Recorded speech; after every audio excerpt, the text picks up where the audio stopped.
Chicos, tengan ustedes muy buenos días, bienvenidos a la clase de literatura y en esta oportunidad vamos a hablar acerca del teatro griego. Bien, entonces vamos a dar inicio ya con este tema. El teatro griego nos menciona que nació con un fin didáctico. El fin didáctico es enseñar, ¿no? Muy bien, asimismo buscó la catarsis. La catarsis simplemente era la purificación a través del temor. A ver, cuando ellos representaban escenas de temor o de terror, era simplemente para que sus personajes o sus habitantes pudieran aprender y no digamos, asumir consecuencias en el transcurso de su vida.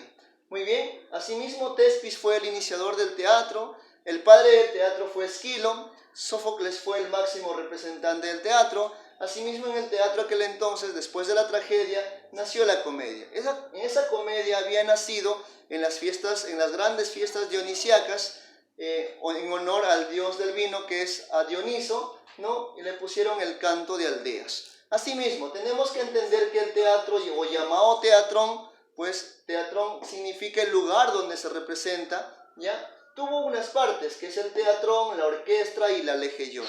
¿En qué consistía cada una de ellas? El teatrón era el lugar, eran las escalinatas semicirculares, en la orquesta era el altar donde estaba el altar a Dioniso y donde el coro se posesionaba, y por último la legellón era el escenario en sí donde el personaje iba a actuar. Acá tenemos alguna representación del teatro griego de aquel entonces. Muy bien, esta parte de aquí donde se instauraba el coro, el escenario donde el personaje iba a actuar y pues las escalinatas semicirculares que por el momento se estaban mencionando en el teatro griego. Muy bien, ¿cuál fue el origen del teatro? A ver, todo tuvo un origen de carácter religioso, ya que se hacía un culto a Dioniso, a dios del vino, ¿no? En esas dionisíacas o fiestas a Dioniso, ¿no?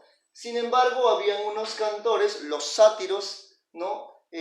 O los llamados ditirambos, eran quienes cantaban, quienes bailaban, quienes hacían mímicas, y cuando ya después de beber, ¿no? Ellos empezaban a representar escenas de la vida. Asimismo, terminaba esta fiesta dionisíacas con un gran sacrificio, el sacrificio de un macho cabrío, ¿no? Muy bien, asimismo tenemos que entender esto. La tragedia en sí, la tragedia tuvo unas partes también. El prólogo era la presentación que se daba antes de la entrada del coro. El prólogo es la primera canción de entrada o la canción de entrada del coro. Los episodios eran las acciones de sí de la obra. Los estásimos eran el espacio de escena hacia otra escena. Y el éxodo era la canción de salida del coro. Muy bien, vamos a ver el gran representante del teatro griego, Esquilo de Eleusis. A ver, considerado como el padre de la tragedia griega, sus temas de sus obras fluyeron, que eran la fatalidad del destino. Decía que nadie puede escapar de su destino, que todo está escrito. Asimismo, él creó el diálogo. ¿Por qué? Porque él introdujo el segundo personaje y habían dos personajes que pudieran moverse en la escena. Asimismo, introdujo el prólogo, que decíamos antes, era la presentación antes de la entrada del coro. Redujo el coro. Por ejemplo, vamos a ver en la Orestiada que él pone a un coro de 12 ancianos, ¿no? Asimismo, él agregó la máscara y los coturnos. Los coturnos eran los tacos muy altos para que la persona pudiera verse mejor frente al público, ¿ya? Asimismo, él tenía por característica fundamental realizar trilogías, o sea, 3 obras en una. Y la trilogía perfecta es la Orestiada, que vamos a ver a continuación. Y otras obras de él tenemos los persas, las suplicantes y los 7 contratebas, entre unas de las que tenemos. Por ejemplo, los 7 contratebas tienen una característica fundamental, que los hijos de Edipo, Polínice y Eteocles, se van a matar mutuamente y ahí termina la maldición de Edipo. Eso lo vamos a ver tal vez más adelante. Y ahora vamos a ver la obra de la Orestiada. A ver, bien, tiene 3 partes: la muerte, la venganza y el juicio. A ver, en la muerte la primera parte es Agamenón. Han de saber que Agamenón regresa de la guerra de Troya, pues a Argos, que es su ciudad natal. Sin embargo, ahí su esposa, Clitemnestra, la estaba esperando. Pero aquí hay algo interesante. Él lleva a Casandra como esclava, y Casandra era la hija de Priamo, y Casandra tenía algo como poderes, así como una especie de oráculo. Entonces, cuando ella ya ingresa a la casa de Argo, de Agamenón, predice ella su muerte.